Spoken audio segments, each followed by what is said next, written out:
Magandang gabi po sa mga mag-asawa dyan. Sa malapit nyo na pong mapanood na Kapuso Soap, ika nga, na The Originals, palaban ang mga orig o yung mga tunay na mga asawa na ika nga tinorotot o kinaliwa ng kanilang mga mister. Pero sabi po ng grupong Gabriela, marami pa rin daw mga misis ang nagtitiis kahit gusto na nilang makipag-iwalay sa kanilang manloloko mister. Kasi naniniwala silang wala na silang ibang masasandalan. Nakatutok si Tina Panganiban Perez. Aminado ang construction worker na si Tom, di niya tunay na pangalan, bagong kasal pa lang siya ng mga liwa raw siya. Na destino raw siya malayo sa kanyang pamilya.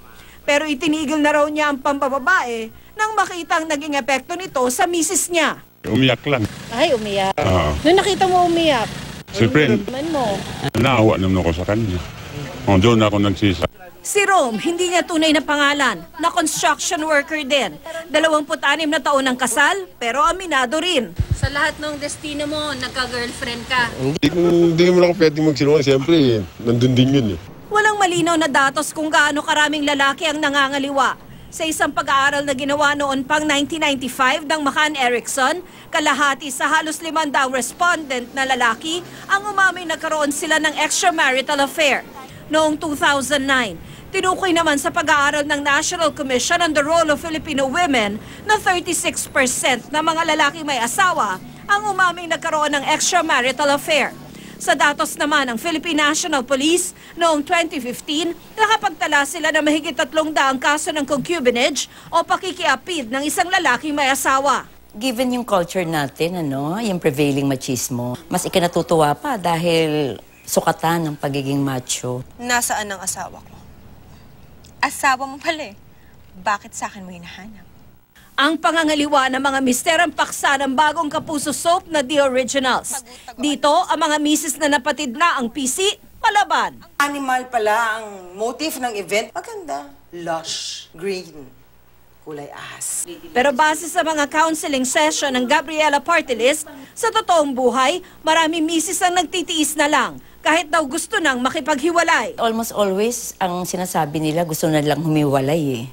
Pagdating na doon sa economic independence and dependence, doon na nagkakaroon ng problema. Kasi yun ang hindi nila kaya.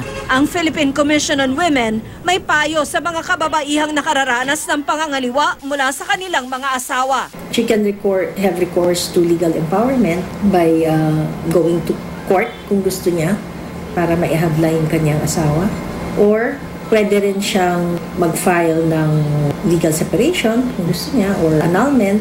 Mula noong 14th Congress noong 2007, isinusulong na ng Gabriela ang pagkakaroon ng divorce. Sa buong mundo, tanging ang Pilipinas na lamang at ang Vatican ang mga estado kung saan bawal ang divorce. Kasi ito rin yung nakikita namin na option ng babae na rights-based talaga siya, na kinikilala ng lipunan na yung kontratang pinasok niya ay pwedeng ipawalang bisa dahil nawala na yung mga sangkap ng marriage eh.